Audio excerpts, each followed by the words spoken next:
Hello friends, welcome back to my YouTube channel Vaishnavi free education classes. Friends, जैसा आप लोग देख रहे हैं कि हम लगातार आपको एकदम धमाकेदार सेशन करवा रहे हैं और आपके चल रहे हैं इस टाइम पर कलाकार। और कलाकारों में हमने आपको राजा रवि वर्मा पढ़ा दिया है, ईवी हैवल पढ़ा दिया है और हमने बंगाल शैली की जो स्टार्टिंग थी वो भी पढ़ा दी थी कल वाली क्लास में। जिसने नहीं पढ़ा है फटाफट से जाओ, दौड़ लगा के एकदम स्पीड में वो पढ़ो पहले, ठीक है। कल की क्लास, परसों की क्लास पढ़ो।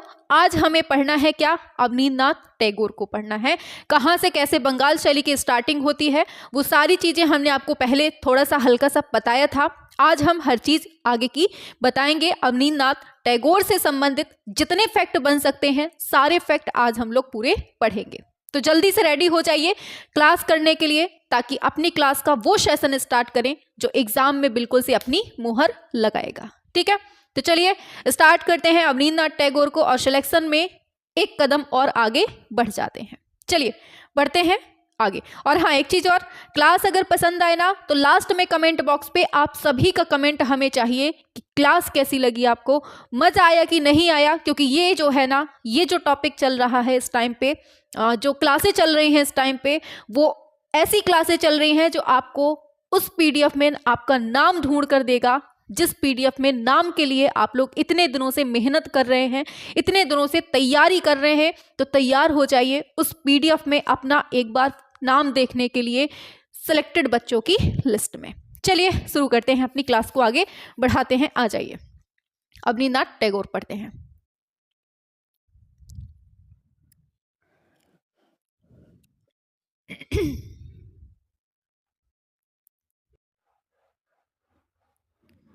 Hello friends, welcome back to my YouTube channel Vaishnavi free education classes. तो चलिए आज हम लोगों को जो है ना अवनींद्रनाथ टैगोर को पढ़ना है। इसके पहले हमने दो कलाकार ऑलरेडी पढ़ लिए हैं, जैसे आपका राजा रवि वर्मा पढ़ा है, ईवी हैवल पढ़ा है। आज हम लोगों को अवनींद्रनाथ टैगोर भी पढ़ना है, ठीक है। तो चलिए फटाफट से निपटा लेते हैं, इनको भी देख लेते हैं कैसा क्या है। देखिए, अवनींद्रनाथ टैगोर के बारे में बात करें, इनका जन्म और मृत्यु से संबंधित, कि इनका जन्म और मृत्यु जो है कब होती है, कैसा क्या है इनका, सब कुछ पहले देख लेते हैं। चलिए आगे बढ़ते हैं।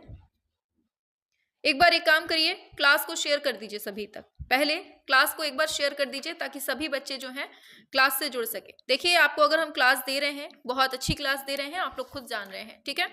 आज हम लोग अवनींद्रनाथ टैगोर को पढ़ने वाले हैं, आप लोग लगातार देख रहे हैं, ठीक।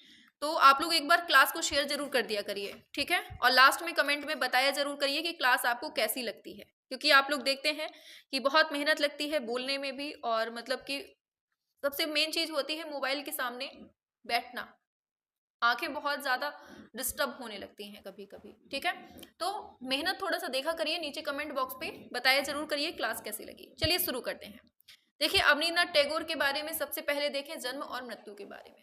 तो याद रखना, इनका जन्म होता है 1871 में होता है जन्म, और मृत्यु होती है 1951 में। अभी हम लोग पूरा डिटेल में पढ़ेंगे ना, तो वहां आपको हर चीज समझ में आने लगेगी। चलिए, तो लास्ट क्लास में हम लोगों ने बंगाल शैली को पढ़ लिया था कि बंगाल शैली का उद्भव कैसे होता है, कैसी क्या प्रोसेस होती है। अगर आपने नहीं पढ़ा है तो पहले उसको पढ़ो, जिसमें हमने ईवी हैवल पढ़ाया है ना, उसी के साथ में हमने बंगाल शैली को बताया था कि कैसे उसका उन्नयन होता है, ठीक। अब हम बात करेंगे अवनींद्रनाथ टैगोर के बारे में।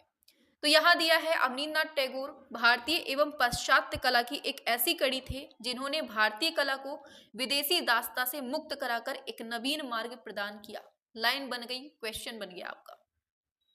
पूछा जाता है, भारतीय कला को विदेशी दास्ता से मुक्त कराकर एक नवीन मार्ग किसने प्रदान किया? अवनींद्रनाथ टैगोर ने। क्लियर? रविन्द्रनाथ टैगोर ने दिया है, रविन्द्रनाथ टैगोर ने अवनी बाबू के लिए ठीक ही कहा था। इन्होंने देश को आत्महीनता के पाप से बचाया है और उसे निराशा के गर्त से निकालकर वह सम्मानपूर्ण पद दिलाता है जो आधिकारिक तौर पर उनका ही था। लाइन बन गई, इंपॉर्टेंट बन गया, क्वेश्चन बन गया एग्जाम का कि किसने कहा है अवनींद्रनाथ टैगोर के लिए कि उन्होंने देश को आत्महीनता के पाप से बचाया है और उसे निराशा के गर्त से निकालकर वह सम्मानपूर्ण पद दिलाया है जो आधिकारिक तौर पर उनका ही था। किसने कहा? रविन्द्रनाथ टैगोर। क्लियर? समझना क्वेश्चन कहाँ से बनेगा। अब हम डिब्बा बनाएंगे, केवल आपको समझना होगा कि क्वेश्चन बन रहा है। आगे अब जन्म और शिक्षा और चित्रण की बात करते हैं। तो अवनींद्रनाथ टैगोर का जन्म हमने जैसा ऊपर देखा कि 1871 में 7 अगस्त को जन्माष्टमी के दिन होता है। कहाँ? पूर्वी बंगाल के जोड़ांस्को प्रांत में होता है। और कहाँ? एक ठाकुर परिवार में होता है। ये डिब्बा बने हैं, यही आपके क्वेश्चन है, ठीक है, जो एग्जाम में पूछे जाएंगे। इनका परिवार एक ओर तो पाश्चात्य एवं प्राचीन भारतीय संस्कृति के समन्वय का समर्थक था, तो दूसरी ओर ब्रह्म समाज का भी प्रवर्तक था। बाल्यकाल से अवनींद्रनाथ को कला के प्रति रुझान था। आरंभिक शिक्षा विद्यालय से ग्रहण करने के बाद घर पर उन्होंने संस्कृत फारसी भाषाओं का ज्ञान भी प्राप्त किया, संगीत की शिक्षा भी ग्रहण की। इनके पिता थे कौन? गुणेंद्र नाथ दादा, गिरीन्द्रनाथ, ठीक है। इनके पिता जो थे वो कौन थे? अरे इनके पिता, ध्यान देना, इनके पिता थे गुणेंद्रनाथ दादा और क्या है? गिरीन्द्रनाथ जो है वह चाचा, मतलब गुणेंद्रनाथ दादा नाम से जानते थे और गिरीन्द्रनाथ भी बोलते थे, ठीक है। और क्या है? इनके चाचाओं में ज्योतिरिंद्र व रविंद्रनाथ ये आते थे, ठीक है। दिया है आदि सभी में साहित्य, संगीत, काव्य, चित्रकला एवं नाटक कला जैसी सृजनात्मकता थी, जिसको इन्होंने सहज रूप से ग्रहण किया था, ठीक है। सन 1881 से 1890 ईस्वी तक इन्होंने संस्कृति कॉलेज में शिक्षा ग्रहण की थी। बहुत इंपॉर्टेंट है, कहाँ पर? संस्कृति कॉलेज में शिक्षा ग्रहण की। इसके फलस्वरूप क्या होता है? भारतीय साहित्य व संस्कृति उनका शास्त्रीय ढंग से भी संबंध रहता है, ठीक। आगे बढ़ते हैं। बचपन में उनकी कलात्मक क्षमता को देखकर लोग आश्चर्यचकित रह जाते थे। वे प्रकृति के रूपाकारों एवं व्यक्ति चित्रों को बड़ी दक्षता से पेन और स्याही से ही स्केच कर लेते थे। कहा जाता है कि जिस समय अवनींद्रनाथ ने चित्रकला के क्षेत्र में प्रवेश किया था, उस समय अधिकांश भारतीय चित्रकार यूरोपीय शैली में काम कर रहे थे। अतः इतालवी कलाकार गिलहार्डी, लगा लो, इंपॉर्टेंट बन गया क्वेश्चन, क्या है? गिलहार्डी से इन्होंने पेस्टल रंगों का, मतलब पेस्टल रंगों के द्वारा तेल रंग का प्रभाव दर्शाने, और ब्रिटिश कलाकार श्री पामर से इन्होंने रेखा चित्र बनाने का विधिवत प्रशिक्षण लिया था और यूरोपीय शैली में भी चित्र उन्होंने बनाए थे। तो लगा लो, इंपॉर्टेंट बन गया क्वेश्चन। इस प्रकार अवनी बाबू ने सन 1895 ईस्वी तक यूरोपीय शैली में काम किया, किंतु बाद में पैतृक संग्रह मुगल शैली के लघु चित्रों को अपनी प्रेरणा का आधार बनाया, इसीलिए मुगलिया कलाकार भी कहते हैं, ठीक है, जिसका प्रभाव 1895 से 1900 ईस्वी के बीच बने चित्रों पर स्पष्ट दिखता है। आगे बात करेंगे। राधा कृष्ण श्रृंखला में बने चित्र यूरोपीय और भारतीय शैलियों के समन्वय को दर्शाते हैं, ठीक। इसी दौरान इनके चाचा हैं रविन्द्रनाथ टैगोर, इनके कहे अनुसार चंडीदास एवं विद्यापति की वैष्णव पदावली का अध्ययन कर उन पर आधारित चित्रों का निर्माण किया। बहुत इंपॉर्टेंट है, पूछा जा सकता है, ठीक। इस समय तक उनके चित्रों में यूरोपीय शैली के बजाय भारतीय शैली की विशेषताएं नजर आती थी, जिनका प्रतिनिधित्व उनका चित्र शुक्लाभिसारे करता है, जो पूर्णतः भारतीय शैली में पूछा जाता है। पूर्णतः भारतीय शैली में बना चित्र कौन सा है? इनका पहला शुक्लाभिसारे, ठीक, पहला है, याद रखना। आगे, कोलकाता स्कूल ऑफ आर्ट में अवनींद्रनाथ टैगोर जो है सिनोरधी लार्डी के शिष्य रहे, ये इंपॉर्टेंट है, ठीक, याद रखना।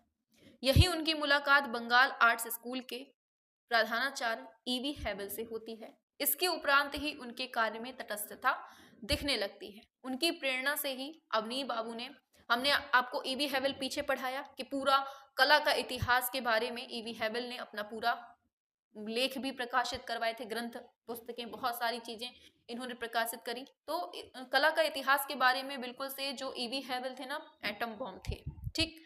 और यहाँ आपको मिल गए अवनींद्रनाथ टैगोर। तो जब डबल एटम बॉम्ब मिले तो क्या होना था? ज्वालामुखी जैसा उद्गार होना था, वही होता है। क्या होता है? इसके उपरांत ही उनके कार्य में तटस्थता दिखने लगती है। उनकी प्रेरणा से ही अवनी बाबू ने महान भारतीय शैलियों एवं चित्रों को अपनी प्रेरणा का आधार बनाया और अजंता, राजस्थानी, पहाड़ी व मुगल शैलियों का अध्ययन करके बुद्ध चरित, कृष्ण चरित आदि की चित्र श्रृंखलाएं भी तैयार करी, जिनमें प्रमुख बुद्ध का जन्म व बुद्ध और सुजाता हैं। बहुत इंपॉर्टेंट है। आकृति अंकन की महत्ता की दृष्टि से कवि कंकन बहुत पूछा जाता है। कृष्ण मंगल श्रृंखला, ये सब देखने को मिलती है। आगे बढ़ेंगे। अवनींद्रनाथ ने चलिए आगे चलते हैं, हाँ यहाँ से आगे चलते हैं। तो अवनींद्रनाथ ने भारतीय पौराणिक व संस्कृत साहित्य को भी अपने चित्रों का विषय बनाया था तथा ऋतु संहार, रामायण, महाभारत आदि की घटनाओं को भी चित्रित किया। श्री राम, माया मृग व अभिसारिका आदि इनके उत्कृष्ट चित्रों में मिलते हैं। सन 1901 से 2 के बीच में लगभग अवनी बाबू ने जापानी कलाकार, लगाओ इंपॉर्टेंट बन गया क्वेश्चन, याकोहामा ताइकान व हिसीदा से, जो ठाकुर परिवार के अतिथि के रूप में यहाँ पर कोलकाता आते हैं, ठीक है ये लोग, और ये जापानी कलाकार थे। इन्हीं से इन्होंने अवनी बाबू ने बहुत सारा काम सीख लिया, ठीक। उनकी कार्य व शैली में निर्देशन प्राप्त हुआ। जापानी पद्धति को सीखने के बाद इन्होंने अनेक प्रयोगों के द्वारा 1905 से 7 के बीच में उमर खयाम की श्रृंखला, बहुत इंपॉर्टेंट है, साथ ही विरही यक्ष, बहुत इंपॉर्टेंट, फिर है गणेश जननी, बहुत ज्यादा पूछा जाता है। इन सबको इन्होंने कौन सी प्रक्षालन पद्धति में चित्रों का निर्माण किया। इन चित्रों में रंगों का विशेष ढंग से प्रयोग, कहीं कहीं छाया प्रकाश दिखाने का प्रयास एवं नाटकीय प्रभाव, ये सब देखने को मिला।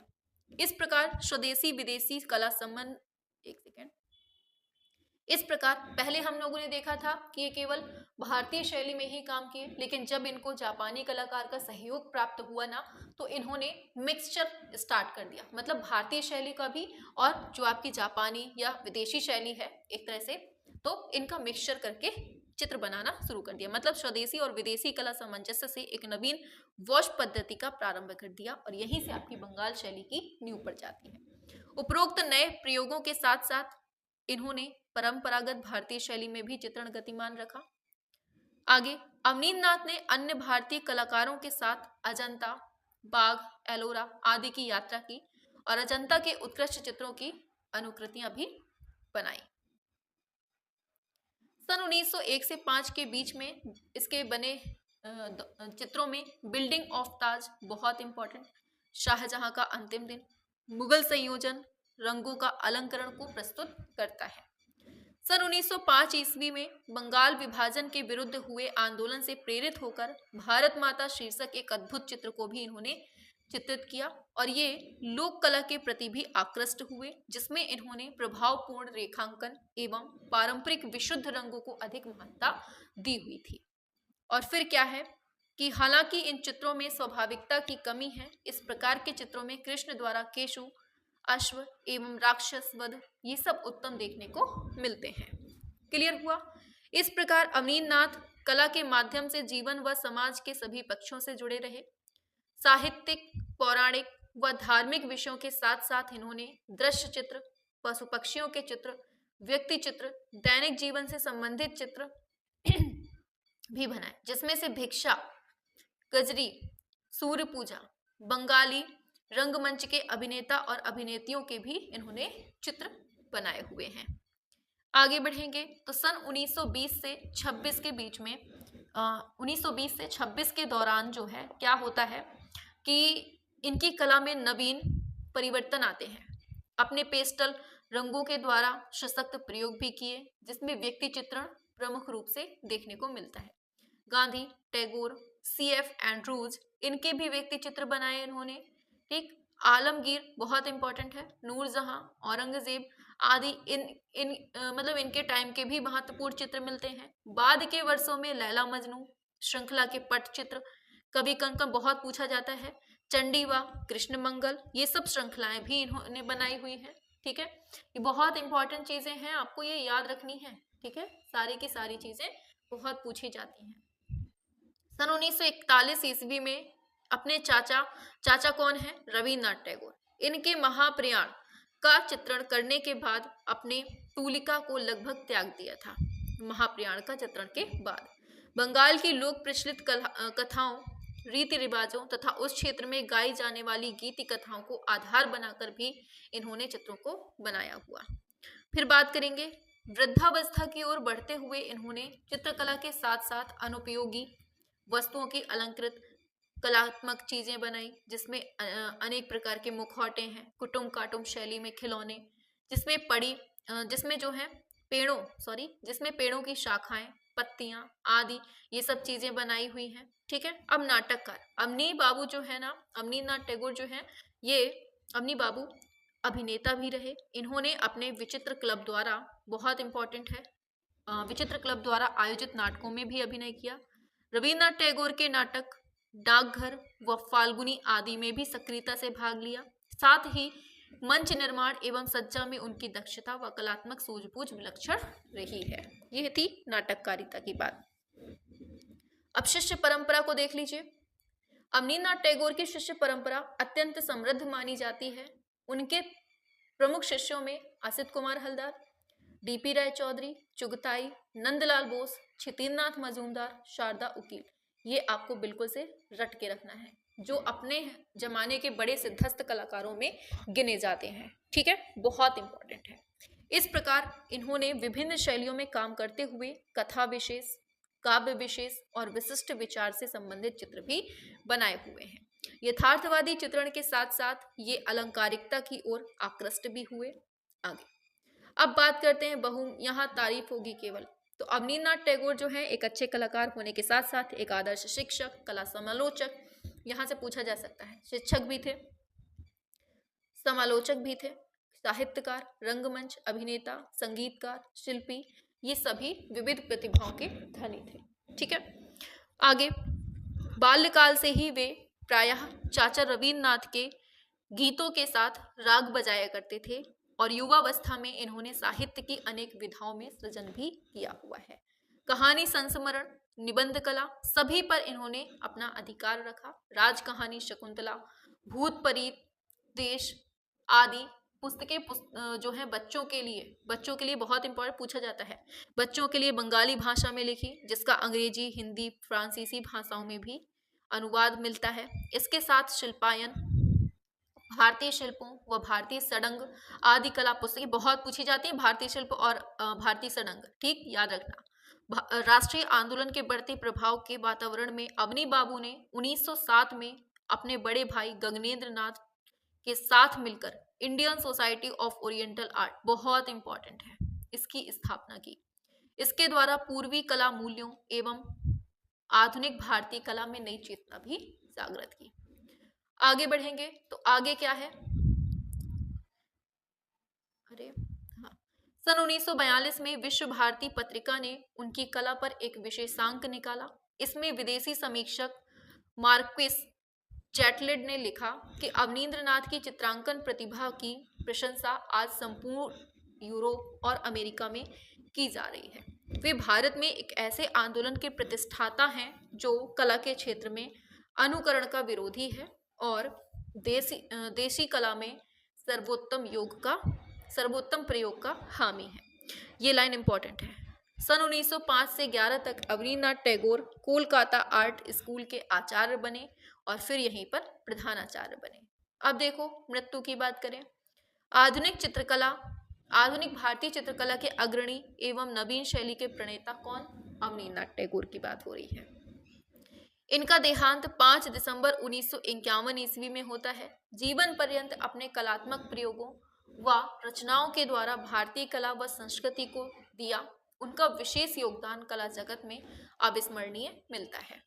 आज कला जगत में यह सर्वविदित है कि भारतीय राजनीति में समन्वय का जो कार्य महात्मा गांधी ने किया, वही कार्य कला में अवनींद्रनाथ टैगोर ने संपन्न किया। ठीक, ये याद रखना। आगे अब यहाँ से जो है आपका अवनींद्रनाथ टैगोर जो है वो निपट जाते हैं पूरे तरीके से। ठीक है, अब जो है आपका नेक्स्ट जो कलाकार रहने वाला है वो है गगनेंद्र नाथ टैगोर, क्योंकि हमने अवनींद्रनाथ टैगोर के साथ में गगनेंद्र नाथ टैगोर को 1907 में ओरिएंटल आर्ट सोसाइटी की स्थापना करते हुए देखा, तो अब यहाँ से गगनेंद्र नाथ टैगोर होंगे। ठीक है, तो नेक्स्ट की जो क्लास होने वाली है वो है आपकी गगनेंद्र नाथ टैगोर के साथ में होने वाली है। क्लियर? गगनेंद्र नाथ टैगोर, फिर उसके बाद नंदलाल बोस आएंगे। ऐसे ऐसे करके हम आपको लगातार आपको हर चीज पढ़ाते जाएंगे। तो थैंक यू, मिलते हैं नेक्स्ट क्लास में गगनेंद्र नाथ टैगोर के साथ में। तो बने रहिए वैष्णवी फ्री एजुकेशन चैनल पे लगातार। वैष्णवी फ्री एजुकेशन चैनल को सब्सक्राइब नहीं किए हैं तो फटाफट